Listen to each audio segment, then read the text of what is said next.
All right. Today's reading is Matthew chapter 5, which is the introduction to the Sermon on the Mount and then the Sermon on the Mount.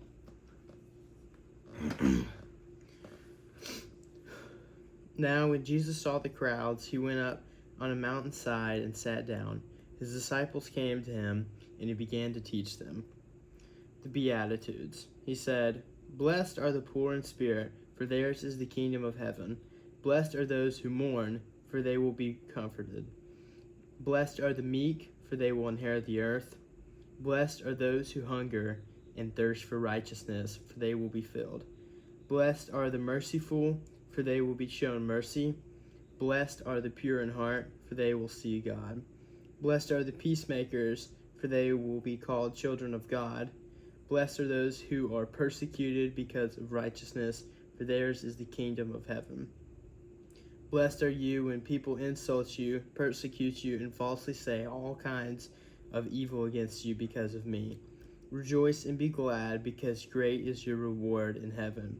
For in the same way they persecuted the prophets who were before you." Salt and light. You are the salt of the earth, but if the salt loses its saltiness, how can it be made salty again? It is no longer good for anything except to be thrown out and trampled underfoot. You are the light of the world. A town built on a hill cannot be hidden. Neither do people light a lamp and put it under a bowl. Instead, they put it on its stand, and it gives light to everyone in the house. In the same way, let your light shine before others, that they may see your good deeds and glorify your Father in heaven. Wow.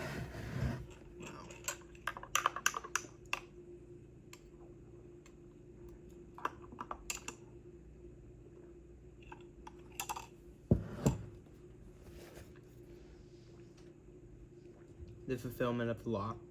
Do not think that I have come to abolish the law or the prophets. I have not come to abolish them, but to fulfill them. For truly I tell you, until heaven and earth disappear, not the smallest letter, not the least stroke of a pen, will by any means disappear from the law until everything is accomplished. Therefore, anyone who sets aside one of the least of these commands and teaches others accordingly will be called least in the kingdom of heaven. But whoever practices and teaches these commands will be called great in the kingdom of heaven. For I tell you that unless your righteousness surpasses that of the Pharisees and the teachers of the law, you will certainly not enter the kingdom of heaven. Murder. You have heard that it is said to the people long ago, "You shall not murder," and anyone who murders will be subject to judgment. But I tell you that anyone who is angry with a brother or sister will be subject to judgment. Again, anyone who says to a brother or sister, Raka,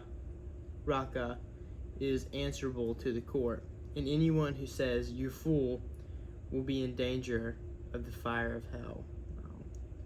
Therefore, if you are offering your gift at the altar, and there remember that your brother or sister has something against you, leave your gift there in front of the altar. First go and be reconciled to them, then come and offer your gift. So it's not just that maybe you wronged somebody, it's also that somebody else could have wronged you. And so you can't have that unforgiveness in your heart against that person. I mean, it's just like absolutely intellectually phenomenal, the simplicity and at the same time complexity of what he's saying. Settle matters quickly with your adversary who is taking you to court. Do it while you are still together on your way, or your adversary may hand you over to the judge, and the judge may hand you over to the officer, and you may be thrown into prison. Truly I tell you, you will not get out until you have paid the last penny. Adultery. You have heard it said that you shall not commit adultery, but I tell you that anyone who looks at a woman lustfully has already committed adultery with his or her heart, with her in his heart. If your right eye causes you to stumble, gouge it out and throw it away. It is better for you to lose one part of your body than for your whole body to be thrown into hell. That is, I feel like what he's saying there is that is the intensity. That's how important it is for us to not be living in sin. Is that our hand and our eye are worth less. It would be better for us to not have our hand and our eye than to be sinning. That's how important it is. I mean, it's just crazy. So awesome.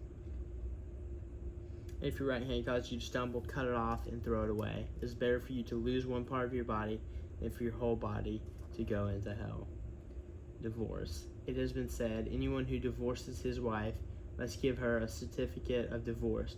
But I tell you that anyone who divorces his wife except for sexual immorality makes her the victim of adultery, and anyone who marries a divorced woman commits adultery. Wow. Oaths. Again, you have heard it, that it was said to the people long ago, do not break your oath, but fulfill to the Lord the vows you have made. But I tell you, do not swear an oath at all, either by heaven, for it is God's throne, or by the earth, for it is his footstool, or by Jerusalem, for it is the city of the great king. And do not swear by your head, for you cannot make even one hair white or black. All you need to say is simply yes or no. Anything beyond this comes from the evil one. And I feel like that goes back to, there's a verse in Proverbs, and it says, where words are abundant, sin is not absent. I have that on my lock screen. That's such a good verse, and it's just so true. That's basically what Jesus is saying here. Eye for eye. You have heard that it was said, eye for eye and tooth for tooth, but I tell you, do not resist an evil person. If anyone slaps you on the right cheek, turn them the other cheek also, and if anyone wants to sue you, take your shirt, hand over your coat as well. If anyone forces you to go 1 mile, go with them 2 miles. Give to the one who asks you, and do not turn away from the one who wants to borrow from you.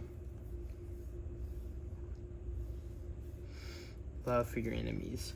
You have heard it that it was said, love your neighbor and hate your enemy.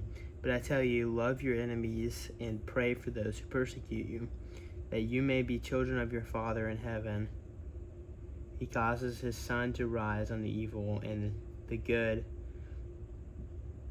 and sends rain on the righteous and the unrighteous. If you love those who you love, what reward will you get? Are not even the tax collectors doing that? And if you greet only your own people, what are you doing more than others? Do not even pagans do that? Be perfect, therefore, as your heavenly Father is perfect. So that is Matthew chapter 5. Jesus basically flipping the entire script. Nobody has ever read the 10 Commandments or the Old Testament and come to these same conclusions. But this is Jesus basically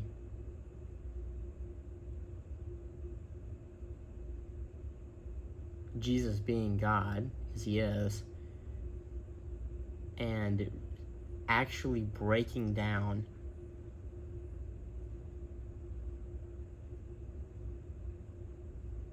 what they mean and how to actually apply them, and like, you know, is what he says with murder and adultery. He's saying stay, 6 feet away from sin as far as you possibly can.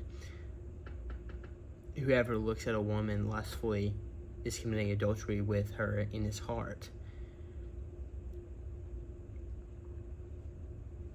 It's not just the act of actually doing it, it's what's in your head, what you're thinking. Like Proverbs says, as a man thinketh, so is he. I mean, it's just crazy. Like, you could just read this over and over again and come to a different conclusion and come away with new things every single time. I think it's safe to say Jesus was an intellectual. He was very smart. So, that is Matthew 5, today's reading.